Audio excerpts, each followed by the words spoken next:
आप सभी विद्यार्थियों को झारखंडी जोहार। तो आज हम लोग देखने वाले हैं इलेक्ट्रोस्टैट का जो पिछला पॉइंट पढ़ाए थे वहां से फिर रिलेट करके आगे बढ़ाने का काम करते हैं, जिससे क्या होगा कि कौन सा टॉपिक पीछे था उसको भी देखने में मदद मिलेगा और आगे आप आसानी से इसको देखते जाएंगे। तो देखिए पिछला क्लास में यहां तक बताए थे क्या था, what is the basic cause of charging of ये बॉडी। बॉडी के चार्जिंग का मुख्य वजह क्या था। तो हम लोग जानते करते हैं या तो कभी इलेक्ट्रॉन का लॉस होगा या गेन होगा। तो लॉस और गेन को एक वर्ड से जानते हैं, इसको कहते हैं ट्रांसफर। क्या कहते हैं उसको? ट्रांसफर। तो transfer of electron is the basic cause of charging of the body. ये कल हम डिस्कस कर चुके हैं। देखिए इसके नीचे क्वेश्चन था कि effect of charging on the mass of body. Charging का जो है, चार्जिंग होने से उसके मास पर क्या फर्क पड़ता है। तो हम बताए थे, क्या बताए थे, याद होगा कि जब पॉजिटिवली चार्ज होता है तो पॉजिटिव चार्ज में जानते हैं कि इलेक्ट्रॉन निकलता है।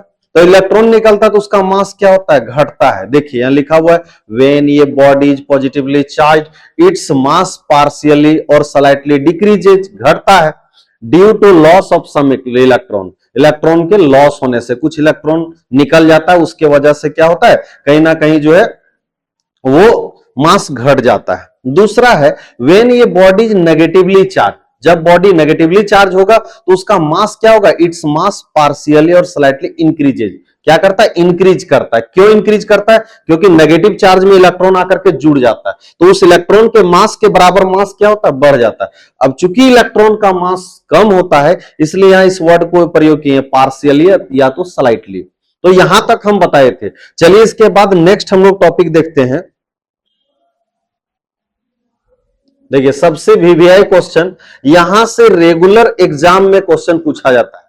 यहां क्या पूछा जाता है कि basic properties of electric charge कौन कौन है, और उसमें से क्या है एक आगे पढ़ेंगे इसी में क्वांटाइजेशन ऑफ इलेक्ट्रिक चार्ज जो सेपरेट बन करके आता है। तो आइए सबसे पहले देखते हैं, हम लोग एक करके लास्ट में देखेंगे कि चार प्रॉपर्टी कौन कौन है, लेकिन पहले देख लेते हैं, एक करके समझते जाते हैं। तो पहला है एडीटी ऑफ इलेक्ट्रिक चार्जेस। क्या लिखा हुआ है, एडीटी ऑफ इलेक्ट्रिक चार्जेस। इसमें छिपा हुआ एक वर्ड देखिए, ध्यान से देखेंगे, एड छिपा हुआ है। और इंग्लिश में एड का मतलब होता है सम करना, किसी चीज को जोड़ना। तो यहां कुछ जोड़ने के बारे में ही बात किया गया होगा। देखिए क्या बात किया गया है कि टोटल इलेक्ट्रिक चार्ज ऑफ ये बॉडी, किसी बॉडी का जो टोटल इलेक्ट्रिक चार्ज है इज इक्वल टू, वो बराबर होता है किसके, तो अलजेब्रिक सम, मतलब अलजेब्रा की तरह जब जोड़ेंगे किसको, of all electric charges present in different region of the body. जैसे देखिए एग्जांपल से समझिए तब ज्यादा समझ में आएगा। जैसे मान लेते हैं एक बॉडी है, इसमें Q1, Q2, Q3, Q4 इस प्रकार से Qn नंबर ऑफ चार्जेस मौजूद है, इस तरह के चार्जेस हैं। तो जो टोटल चार्ज होगा, जो Q टोटल आपका चार्ज होगा वो सभी चार्जेज के सम के, अलजेब्रिक सम के बराबर होगा। मतलब Q1 प्लस माइनस, देखिए सम में प्लस भी होता है माइनस भी हो सकता है, कोई दिक्कत की बात नहीं। तो Q1 plus minus, Q2 plus minus, जो प्लस में प्लस कर दीजिए, जो माइनस में माइनस कर दीजिए। और इस तरह से देखिए जो टोटल चार्ज बॉडी का होगा उस सभी चार्ज के सिंपल अलजेब्रिक सम के बराबर होगा। तो देखिए अब यहां से पढ़िए तब ज्यादा समझ में आएगा कि टोटल इलेक्ट्रिक चार्ज, जो टोटल इलेक्ट्रिक चार्ज है ऑफ ये बॉडी, किसी बॉडी का, इज इक्वल टू, वो बराबर होता है algebraic sum of, algebraic sum of कौन, ऑल इलेक्ट्रिक चार्जेस, सभी इलेक्ट्रिक चार्जेस के अलजेब्रिक सम के बराबर, present in different region of the body. पूरे बॉडी में जो जो चार्जेस जहां जहां मौजूद हैं सबको सिंपली जब जोड़ देंगे तो हमें टोटल चार्ज मिल जाएगा। और इस प्रॉपर्टी को, चूंकि ये इस प्रकार से जुड़ता है तो इस प्रॉपर्टी को हम लोग कहते हैं additivity of electric charges. Clear हो गया? डिफिनेशन भी आसान है। Total electric charges of a body is equal to algebraic sum of all the electric charges present in different region of the body. अलग अलग क्षेत्र में मौजूद रहने वाले सभी चार्जेज के सम के बराबर ही टोटल चार्ज होता है। पहला क्लियर हो गया। तो अब देखिए नेक्स्ट हम लोग जाते हैं। नेक्स्ट हमारा जो है वो है आपका इनवेरियंस ऑफ इलेक्ट्रिक चार्ज। क्या है? Invariance of electric charge. Very करना का मतलब होता है, देखिए वेरिएंस का मतलब होता है कोई चीज का बदलना, और इनवेरियंस का मतलब जो नहीं बदलता हो। तो यहां बदलने और ना बदलने के क्या रीजन है? पहले यहीं से हम लोग को पकड़ना है कि इनवेरियंस का मतलब जो नहीं बदलता हो। तो क्या नहीं बदलता हो? तो देखिए, जब चार्ज मान लेते हैं रेस्ट में हो, एट रेस्ट बराबर चार्ज इन मोशन। देखिए, मान लेते हैं कि कोई चार्ज है, और यदि मान लेते हैं, यहां देखिए, मान लेते हैं ये 5 कूलम चार्ज है और वो रेस्ट में है। पहले किस में है? रेस्ट में है। तो यदि वो मोशन में भी आ जाएगा तो 5 कूलम ही रहेगा, बढ़ेगा नहीं। मतलब क्या बताया गया? देखिए ध्यान से समझिए, पहले एग्जांपल समझ लीजिए कि चार्ज रेस्ट अवस्था में जितना रहेगा उतना ही चार्ज मोशन में भी जाने के बाद रहेगा, कोई चेंज नहीं होगा। चार्ज एट रेस्ट बराबर चार्ज इन मोशन। तो यही कहलाता है, चूंकि ये बदल नहीं रहा है, अपना मैग्नीट्यूड चेंज नहीं कर रहा है, इसीलिए हम लोग इसको क्या कहते हैं? Invariance of electric charge. जैसे देखिए, डेफिनेशन समझना पड़ेगा ना। Total electric charge of a body, total electric charge of a body मतलब टोटल इलेक्ट्रिक चार्ज, जैसे उसमें लैंग्वेज था उसी तरह से, total electric charge of a body does not depends upon a state of body. मतलब जो टोटल इलेक्ट्रिक चार्ज है बॉडी का, वो उसके अवस्था पर निर्भर नहीं कर रहा। अवस्था का मतलब यहां लिख दिए रेस्ट और मोशन। तो बॉडी के रेस्ट और मोशन पर उसका चार्ज डिपेंड नहीं करता है। चाहे वो रेस्ट में रहे तो भी उतना ही चार्ज रहेगा, और मोशन में भी रहेगा तो भी उतना ही चार्ज रहेगा। देखिए आराम से तुरंत याद हो जाएगा। Total electric charge of a body does not depend upon state of the body, that is rest और motion of the body. This is called, इसी को क्या कहते हैं? Invariance of electric charge. देखिए, पहला हम बताएं एडीटीवीटी, उसका डिफिनेशन क्या था? Total electric charge of a body is equal to algebraic sum of all the electric charge present in different region of the body. इसमें भी देखिए उसी तरह का लैंग्वेज है कि total electric charge of a body, जो टोटल चार्ज है बॉडी पर, डज नॉट डिपेंड्स अपॉन, वो निर्भर नहीं करता है, स्टेट ऑफ द बॉडी मतलब बॉडी के अवस्था पर, मतलब रेस्ट या मोशन में इसका बदलाव नहीं होता है। इसी को हम लोग क्या कहते हैं? Invariance of electric charge. देखिए, दो प्रॉपर्टीज क्लियर हो गया, बहुत ही आसान है। अब नेक्स्ट हम लोग चलते हैं, तो तीसरा प्रॉपर्टी है कंजर्वेशन ऑफ इलेक्ट्रिक चार्ज। क्या है? कंजर्वेशन। कंजर्वेशन का नाम जहां आता है वहां पर हम लोग को समझ में आता है कि चार्ज जो है, मतलब कोई भी चीजें कम या अधिक नहीं हो सकता, केवल एक रूप से दूसरे रूप में चेंज कर सकता है। तो आइए यहां कंजर्वेशन, मतलब कंजर्वेशन ऑफ इलेक्ट्रिक चार्ज है, इसका मतलब होता है चार्ज के संरक्षण का नियम। तो चार्ज के संरक्षण का नियम क्या है? तो इन एन आइसोलेटेड सिस्टम, किसी भी आइसोलेटेड सिस्टम में, मान लेते हैं ये क्या है? आइसोलेटेड सिस्टम है। तो इस आइसोलेटेड सिस्टम में, आइसोलेटेड सिस्टम का मतलब 11th क्लास में बताया गया था, जिसमें ना तो एनर्जी और मास अंदर जा सकता, ना तो अंदर से एनर्जी और मास बाहर आ सकता है। समझ में आ गया होगा आइसोलेटेड मतलब? ना बाहर की चीजें अंदर, ना अंदर की चीजें बाहर। जैसे हम लोग हॉटपॉट का बर्तन देखते हैं, उस बर्तन में मतलब वो कंप्लीट आइसोलेटेड नहीं है, तो उस बर्तन में देखते हैं कि जब हम लोग रोटी उसमें रखते हैं तो बहुत देर तक गर्म रह जाता है। क्यों? क्योंकि उसका हीट ना बाहर जाता है और ना बाहर का हीट अंदर आता है। तो उस तरह के बर्तन को हम लोग थोड़ा सा आइसोलेटेड सिस्टम कह सकते हैं। तो इन एन आइसोलेटेड सिस्टम, किसी आइसोलेटेड सिस्टम में electric charges neither can be created. देखिए कैसे कैसे पढ़ना है। इन एन आइसोलेटेड सिस्टम, एक आइसोलेटेड सिस्टम में इलेक्ट्रिक चार्जेज, जो विद्युत आवेश होते हैं, नाइदर कैन बी क्रिएटेड, ना ही उसका निर्माण कर सकते हैं, nor it can be destroyed, इसको हम लोग हरास भी नहीं हो, मतलब हरास भी नहीं होता है। Only it can be change, केवल इसको बदल सकते हैं, one form to another form, one form to other. देखिए, वन फॉर्म टू अदर, तो केवल हम लोग क्या कर सकते हैं? उसका ना निर्माण कर सकते हैं, ना विनाश कर सकते हैं, केवल एक रूप से उसे दूसरे रूप में कन्वर्ट कर सकते हैं, मतलब बदल सकते हैं। इसी को हम लोग कहते हैं कंजर्वेशन ऑफ इलेक्ट्रिक चार्ज। कहीं अचानक कोई दिया, what do you mean by conservation of electric charge, तो आप आसानी से डेफिनेशन बता सकते हैं। इन एन आइसोलेटेड सिस्टम, एक आइसोलेटेड सिस्टम में electric charge neither can be created nor it can be destroyed, only it can be change one form to another form. देखिए एकदम पूरा सिंपल लैंग्वेज है जिसको आप आसानी से याद कर सकते हैं। दैट इज, इसका कहने का मतलब है कि आइसोलेटेड सिस्टम में जो चार्ज होता है वो चार्ज बराबर होता है कांस्टेंट। क्या होता है? चार्ज कांस्टेंट होता है। इसमें विशेष केमिस्ट्री का एग्जांपल लेने की जरूरत नहीं है कि हम लोग कोई एलिमेंट लेकर के दिखाएं, तो उतना इसमें जरूरत नहीं है। क्या हुआ देखिए, ध्यान से समझ ले, डेफिनेशन आपको समझ में आ गया होगा कि एक आइसोलेटेड सिस्टम में चार्ज का ना तो निर्माण होता है ना उसका विनाश होता है, केवल एक रूप से दूसरे रूप में उसका परिवर्तन होता है। और इंग्लिश में हम लोग कैसे बोलेंगे, in an isolated system electric charge neither can be created nor it can be destroyed, only it can be change one form to another form. और इसी को हम लोग क्या कहते हैं, कंजर्वेशन ऑफ इलेक्ट्रिक चार्ज, जैसा कि नीचे हाँ लिख दीजिएगा, चार्ज बराबर कांस्टेंट, किसमें, इन आइसोलेटेड सिस्टम में। अब देखिए नीचे इसके बारे में कुछ लिखा गया है, क्या लिखा गया है कि law of conservation of electric charges can be treated as universal law. ये बात को ध्यान रखेंगे कि इसे हम लोग यूनिवर्सल लॉ की तरह ट्रीट करेंगे। अब बताइए कि इसको यूनिवर्सल लॉ की तरह क्यों हम लोग लेंगे, इसे हम लोग यूनिवर्सल लॉ क्यों मानते हैं, क्योंकि इसका किसी भी जगह पर कोई अपवाद नहीं है, कहीं ये फेल नहीं करता है। चाहे पृथ्वी पर की बात करो या चंद्रमा या किसी भी जगह जाइएगा पूरे यूनिवर्स में, तो कहीं भी जो है ये फेल नहीं होता है, और जो हर जगह लागू होता है उसी को यूनिवर्सल लॉ हम लोग कह सकते हैं। जैसे कि एक पढ़े थे 11th क्लास में या 9th क्लास में पढ़े होंगे, क्या एक था यूनिवर्सल लॉ ऑफ ग्रेविटेशन।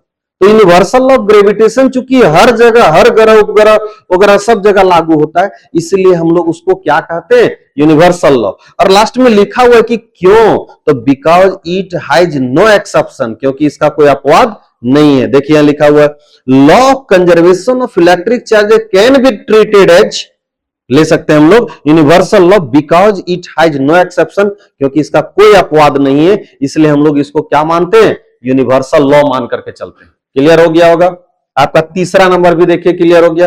अब फाइनल जो सबसे ज्यादा वीवीआई क्वेश्चन है वो आपका है कंजर्वेशन ऑफ इलेक्ट्रिक चार्ज, और ये बहुत बार पूछता है, इसमें कोई शक नहीं है। देखिए यार, इसको समझने के लिए पहले थोड़ा एग्जांपल से समझते हैं। क्योंकि देखिए जब भी हम लोग क्या करते हैं कि जब भी हम लोग इलेक्ट्रिक चार्ज की बात करते हैं, तो कहीं ना कहीं वहां पर क्या होता है कि आप देखे होंगे कि इलेक्ट्रॉन एक निकलता है, दो निकलता है, तीन निकलता है, तभी क्या होता है कि बनता है क्या, चार्ज बनता है। तो दैट इज कहीं ना कहीं चार्ज जो होगा वो इलेक्ट्रॉन के, मतलब क्या होता है, इलेक्ट्रॉन को फंडामेंटल यदि माने तो उसी के इंटीग्रल मल्टीपल में होता है। मतलब कहने का मतलब, पहले यहां देखिए Q बराबर जो होता है n इंटू ई के फॉर्म में होता है। जहां भी इंटीग्रल मल्टीपल बोला जाएगा वहां पर आपका जिसका इंटीग्रल मल्टीपल होगा उसके पहले n लगल रहेगा। यहां प्लस माइनस भी लिख सकते हैं, प्लस माइनस n ही, ध्यान देंगे। जहां भी इंटीग्रल मल्टीपल लिखा हुआ रहेगा फिजिक्स में, वहां देखिएगा जिसका इंटीग्रल मल्टीपल की बात करेगा उसके पहले n लगा देंगे। अब देखिए चूंकि जितने इलेक्ट्रॉन निकलेंगे उतने ही तो चार्ज बनेंगे, तो इसका मतलब है कि जो E है वो आपका चार्ज ऑन इलेक्ट्रॉन है, चार्ज ऑन इलेक्ट्रॉन, सिंपली यही लेते हैं हम लोग। तो इसका वैल्यू क्या होता है, तो इसका वैल्यू आपका होता है कितना, तो चलिए यदि नोट्स आप बनाएंगे तो आपको फिर दिक्कत होगा, इसलिए बढ़िया से लिख देते हैं। देखिए आप क्या करेंगे कि यहां पर जो है वेयर, जहां n बराबर होगा क्या 1 2 3, इसी प्रकार से आखिर इलेक्ट्रॉन जितने निकले होंगे उतना ही का तो बना होगा। कहने का मतलब n क्या नहीं हो सकता, कभी भी आधा इलेक्ट्रॉन तो नहीं निकलता है, n बराबर नहीं होगा किसका, 1/2 1/3, इस प्रकार से कभी भी फ्रैक्शन वगैरह में या दशमलव वगैरह में मतलब n मौजूद नहीं रहेगा, क्योंकि इलेक्ट्रॉन जब निकलेंगे तो कभी भी एक निकलेंगे, आधा नहीं निकलता है, डेढ़ नहीं निकलता है। ऐसे मतलब n का वैल्यू जब भी आएगा तो 1 2 3 के केसेस में आएगा। इस पर न्यूमेरिकल भी पूछता है, ध्यान रखेंगे। अब देखिए आपको पता चल गया कि n कैसा रहना चाहिए, तो n रहना चाहिए 1 2 3 4 इस प्रकार से रहना चाहिए, चाहे जितना बड़ा हो। उसके बाद n कैसा नहीं रहना चाहिए, तो 1/2 1/3 इस तरह से नहीं रहना चाहिए। और यहाँ E का वैल्यू क्या है, तो E बराबर रहेगा 1.6 इंटू 10 के पावर माइनस 19, जो आप जानते हैं कि इसको आप याद करते आए हैं, क्लास 10 में भी आप पढ़े थे कि इलेक्ट्रॉन पर चार्ज कितना होता है, तो 1.6 इंटू 10 के पावर माइनस 19 कूलम होता है। चलिए अब हम लोग इसका डेफिनेशन को देखते हैं और याद करने की कोशिश करते हैं। इलेक्ट्रिक चार्जेज जो विद्युत आवेश होते हैं ऑलवेज एग्जिस्ट, हमेशा एग्जिस्ट करते हैं in integral multiple of fundamental charges. किसके इंटीग्रल मल्टीपल के रूप में, तो फंडामेंटल चार्जेज, जिसको हम लोग चार्ज ऑन इलेक्ट्रॉन या प्रोटॉन की बात करते हैं। ध्यान देंगे क्या लिखा हुआ है, इलेक्ट्रिक चार्जेज ऑलवेज एग्जिस्ट, हमेशा वो एग्जिस्ट करते हैं, किस रूप में, in integral multiple of fundamental charges के रूप में। दिस इज कॉल्ड, यही कहलाता है क्वांटाइजेशन ऑफ इलेक्ट्रिक चार्ज। इसी को हम लोग क्या कहते हैं, क्वांटाइजेशन ऑफ इलेक्ट्रिक चार्ज। सबसे इंपॉर्टेंट प्रॉपर्टी यही है जो रेगुलर आपके पूछे जाते हैं यहां से। तो डेफिनेशन याद हुआ, देखिए तो लिखा हुआ तो इलेक्ट्रिक चार्जेस, सिंपल देखिए, electric charges always exist in integral multiple of, किसके integral multiple, fundamental electric charges, या जिसको हम लोग इलेक्ट्रॉन पर चार्जेज हम लोग कह सकते हैं।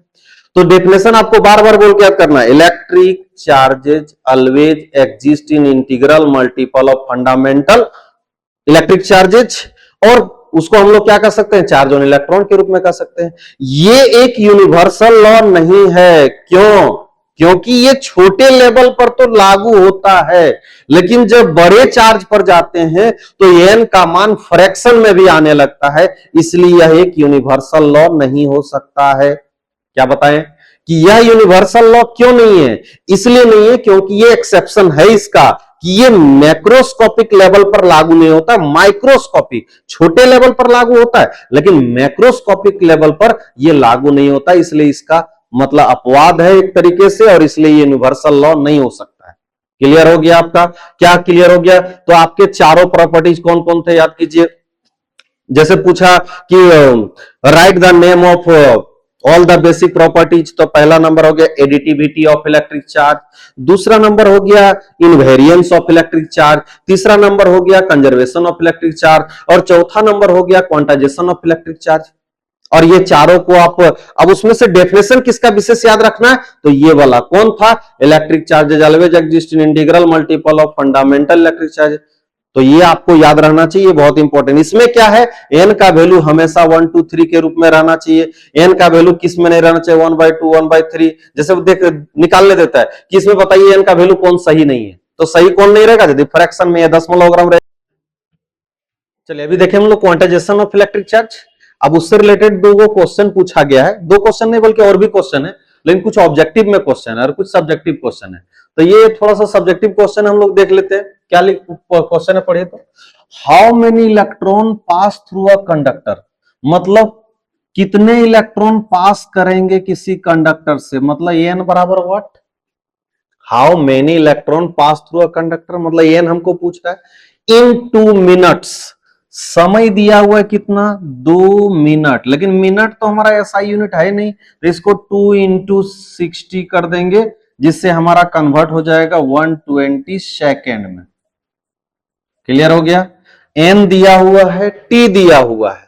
If the current passing through the wire is, यदि करंट पास कर रहा, मतलब आई बराबर दिया हुआ है क्या, 300 मिली एम्पियर, ये हम लोगों का करंट का मान दिया हुआ है।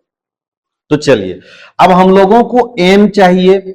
अभी हम लोग पढ़ चुके हैं कि एन निकलता कैसे, क्यू बराबर एन ही निकालेंगे तो निकलेगा, और यहां जो है वो कहीं क्यू हम लोग को दिख नहीं रहा है, लेकिन हम लोग जानते हैं एज वी नो दैट, जैसा हम लोग जानते हैं, क्या जानते हैं, तो जानते हैं हम लोग क्या कि Q बराबर होता है I इंटू टी। क्या होता है Q बराबर I इंटू टी, और I का मान है यहाँ 300 और मिली एम्पियर है, इसलिए हम लोग लिख सकते हैं इसको 10 के पावर -3, और टाइमिंग दिया हुआ है कितना, 120 सेकेंड। तो देखिए हमारा कितना हो जाएगा, तो 1 2 और एक 30 तो खत्म हो जाएगा, क्यों, क्योंकि यहाँ -3 है। तो हमारे पास बच क्या रहा है, 3 इंटू करेंगे 12 इंटू 10 के पावर -3 इंटू 10 के पावर 3। कैसे लिखा है देखिए, 2 0 और एक और, तो कितना हुआ, 3 0 हो गया, तो 10 के पावर 3 हो गया। और ये देखिए 3 इंटू 10 के मतलब 3 इंटू 12 कहां से, 3 और इंटू 12 कर दिए। तो देखिए ये आपका दोनों तो क्या हो गया, ये दोनों तो खत्म हो गया, तो कितना बचा, 3 इंटू 12 बराबर हो जाएगा कितना, मतलब आपका 36 आपका क्या हुआ, कूलाम हुआ। क्लियर। अब देखिए हमारे पास एन निकालना था, लेकिन आ गया 36 कूलाम, मतलब क्यू निकाल चुके हैं। अब आइए वहां से देखते हैं, यदि तो हम लोग निकालेंगे क्या, सिंस या तो नाउ हम लोग जानते हैं क्या, नाउ हम लोग जानते हैं क्यू बराबर होता है एन इंटू ई, और यहां पर जो हमारा Q है वो है 36 बराबर n इंटू हो जाएगा 10, मतलब सॉरी ई रहने देते हैं अभी। अब देखिए यहां पर n बराबर जो हो जाएगा वो 36 अपॉन में e हो जाएगा, और यहां हम जानते हैं कि n इक्वल टू हो जाएगा 36 और नीचे में हो जाएगा 1.6 इंटू 10 के पावर माइनस 19। अब देखिए इसको सॉल्व करेंगे तो क्या होगा, ये 10 ऊपर करते हैं 360 कर देते हैं इसको, और यहां हो जाएगा आपका 16 और इंटू हो जाएगा, देखिए जब ऊपर जाएगा तो यहां हो जाएगा 10 के पावर 19। किन्हीं को लग रहा होगा, क्या लग रहा होगा कि यहां 360 कैसे होता, एक हम लोग डिवाइड करते तो 10 नीचे आता 10 ऊपर जाता तो 360 ही बनता। चलिए अब देखते हैं यहां पर n बराबर जब काटेंगे तो हमारा हो जाएगा कितना, तो यहां 36 अपॉन हो जाएगा आपका कितना 16 और इंटू कर देंगे 10 के पावर 20। अब इसको काटेंगे तो 16 से काटेंगे या तो 4 से काट लेते हैं पहले, तो 4 से काटेंगे तो 9 बार में कटेगा, 4 से काटेंगे तो 4 चौके 16, मतलब इस तरह से आएगा। तो अब देखिए यहां n बराबर जो होगा वो हमारा हो जाएगा कितना 9/4 और इंटू 10 के पावर 20। हम पूरा अच्छा से एक लाइन को सॉल्व कर रहे हैं इसलिए थोड़ा सा क्या होगा लॉन्ग जा रहा है, चाहते तो एक बार में ही बन जाता। तो देखिए 4 से काटेंगे तो 4 2 जा कटेगा, अब फिर यहां हो जाएगा कितना, मतलब बचेगा 1 और यहां हो जाएगा फिर 4 2 जा 8 हो जाएगा और फिर बचेगा कितना 2, तो 20 बन जाएगा, तो 4 5 जा, मतलब काट उसको कटिंग करके देखिएगा तो 2.25 और इंटू 10 के पावर 20 नंबर ऑफ इलेक्ट्रॉन पाए जाएंगे। तो बोल यहाँ क्या ये संभव है, क्या ये चार्ज सही है? हाँ सही है। क्यों? क्योंकि 2.25 भले आ रहा है लेकिन 10 के पावर कितना हो गया 20, तो ये यदि 2 जीरो इधर देंगे तो 225 बन जाएगा और 10 के पावर यहां कितना बच जाएगा, तो 10 के पावर यहां 18 बच जाएगा। इसका मतलब एन का वैल्यू हमारा एक नेचुरल नंबर आ रहा है, दैट इज एन पॉसिबल है। तो देखिए हमारा निकल गया कि यदि आपको क्यू नजर नहीं आए तो वैसे टाइम में आपको आई और टी नजर आएगा, जिसके मदद से क्यू निकालिए और क्यू की मदद से फिर इसको निकाल दीजिए। तो आप इसे क्या कीजिएगा, नोट कीजिएगा। कहां से? पहले ये वाला था आपका, फिर यहां बनाए, उसके बाद फिर यहां से ला करके सॉल्व कर दिए। चलिए नेक्स्ट क्वेश्चन देखिए, यही 2 क्वेश्चन है तो एक अगला क्वेश्चन देखिए। अगला क्वेश्चन आपके पास है, क्या है क्वेश्चन पढ़िए। लिखा हुआ यहां पर कि how many electrons are present in -6 nano coulomb. तो आइए हम लोग देखते हैं, इसको सॉल्व करते हैं। दिया हुआ आपके पास गिवन में क्या दिया हुआ है, दिया हुआ है Q बराबर -6.4 इंटू, और नैनो कूलम है तो हम लोग लिख देते हैं डायरेक्ट -9 और ये कूलम हो जाएगा। अब देखिए हम लोगों को चाहिए क्या, हाउ मेनी इलेक्ट्रॉन्स, फिर एन पूछ दिया। तो अब बताइए हम लोग यहां क्या कर सकते हैं कि सिंस, या तो हम लोग डायरेक्ट लिखेंगे एज वी नो दैट, क्या लिख देंगे एज वी नो दैट। क्या जानते हैं अभी हम लोग क्वांटाइजेशन से, तो जानते यही है कि Q बराबर होता है N इंटू ई, या तो हम लोग लिखेंगे N बराबर Q अपॉन ई, ऐसे लिख देंगे। अब जब बताइए Q कितना है, Q है -6.4 और इंटू 10 के पावर -9, और यहां E कितना होता है, तो अब चूंकि यहां ऊपर माइनस रहेगा तो नीचे भी माइनस लगाना है, -1.6 इंटू 10 के पावर -19। तो देखिए आपका ये माइनस से माइनस कट जाएगा। अब देखिए 16 4 जा 4 बार में कट जाएगा तो कितना बचा, तो 4 इंटू 10 के पावर -9, और ये जब ऊपर जाएगा तो प्लस में कन्वर्ट हो जाएगा, क्योंकि नीचे से ऊपर जाएगा तो साइन चेंज हो जाएगा, तो +19 हो जाएगा। जब इसको देखेंगे तो पता चलेगा कि n बराबर जो होगा वो हमारा कितना हुआ, 4 इंटू 10 के पावर -9 प्लस 19। तो हम देखेंगे तो यहां पता चलेगा n बराबर 4 इंटू 10 के पावर 10। तो देखिए ये सिंपल क्वेश्चन इस प्रकार से पूछे जाते हैं, इस तरह से। चलिए यहां तक हम लोग देख लिए, लेकिन एक बेसिक सा क्वेश्चन थोड़ा सा इसको उतार लीजिएगा। इसके बाद एक छोटा सा क्वेश्चन ऐसे भी हम लोग बना सकते हैं। क्या बना सकते हैं कि how many electrons are present in कितना 1 कूलम चार्ज में कितने इलेक्ट्रॉन मौजूद हैं होंगे। तो देखिए यहां पर क्या करेंगे, ये क्वेश्चन रहा आपका, सॉल्यूशन क्या करेंगे इसका, तो सॉल्यूशन बनाएंगे। गिवन आपके पास दिया क्या है, दिया है कि चार्ज आपका 1 कूलम है, Q बराबर 1 कूलम। ये क्यों जरूरी है अभी हम बताएंगे। 1 दिया हुआ है, N बराबर पूछ रहा है वाट। ठीक है, हम लोग जानते हैं, क्या जानते हैं, एज वी नो दैट, जैसा हम लोग जानते हैं, क्या जानते हैं बताइए, जानते हैं Q बराबर होता है N इंटू ई, या तो हम कह सकते हैं N बराबर Q अपॉन ई। अब यहां पर देखेंगे तो हमारा Q का वैल्यू है 1 कूलम और नीचे है 1.6 इंटू 10 के पावर माइनस 19, ये होता है।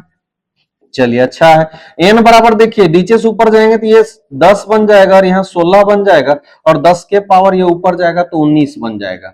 अब देख रहे हैं ये स्टैंडर्ड फॉर्म में नहीं आएगा, क्यों नहीं आएगा, क्योंकि ये नीचे बड़ा है ऊपर छोटा पड़ जा रहा है। तो हम एन बराबर इसको 100 कर दें पहले और नीचे 16 ही रहने दें, लेकिन जब 100 किए तो एक जीरो इसके पास आ गया तो आगे बचा क्या, 10 के पावर 18। अब जब इसको काटेंगे तो ये हो जाएगा 6 टाइम में और उसके बाद 16 दूना 32 हो जाएगा और आपका 16 पचे 80 हो जाएगा। मतलब दैट इज यहां पर एन बराबर जो हो जाएगा वो 6.25 और इंटू 10 के पावर 18 इलेक्ट्रॉन। तो मतलब इसको निकालने से फायदा क्या है, देखिए हम निकाल दिए, आप पढ़े होंगे 10 क्लास में कि 1 कूलम चार्ज में कितने इलेक्ट्रॉन होता है, 6.25 इंटू 10 के पावर 18 इलेक्ट्रॉन, पहला बात। दूसरा, यदि आपको आगे चल के पूछा जाएगा कि 2 कूलम में कितने इलेक्ट्रॉन मौजूद होंगे, तो देखिए एक का आपको पता रहेगा तो 2 का निकालना होगा तो 2 इंटू 6.25 कर दीजिएगा और 10 के पावर 18 कर दीजिएगा। मान लेते पूछेगा 3 कूलम में तो 3 कर दीजिएगा, 6.25 इंटू 10 के पावर 18 कर दीजिएगा। आपको 4 पूछे, मतलब यदि आपको एन कूलम के बारे में किसी के बारे में पूछ रहा है 5 6 7 8 कुछ भी, तो वैसे टाइम में आप यहां क्या कीजिएगा, यहां कर दीजिएगा एन मतलब जो रहेगा वो और 6.25 इंटू 10 के पावर 18। तो ये एक प्रकार का थोड़ा सा ट्रिक्स टाइप का बन गया, लेकिन ट्रिक्स की जरूरत नहीं है, 1 कूलम का याद रहेगा तो जितने कूलम का बोला जाएगा उसमें आप आसानी से उसको ऐड करते जाइए, क्लियर हो जाएगा आपका। तो ये आपका टॉपिक जो था क्वांटाइजेशन ऑफ इलेक्ट्रिक चार्ज यहां तक क्लियर हो गया।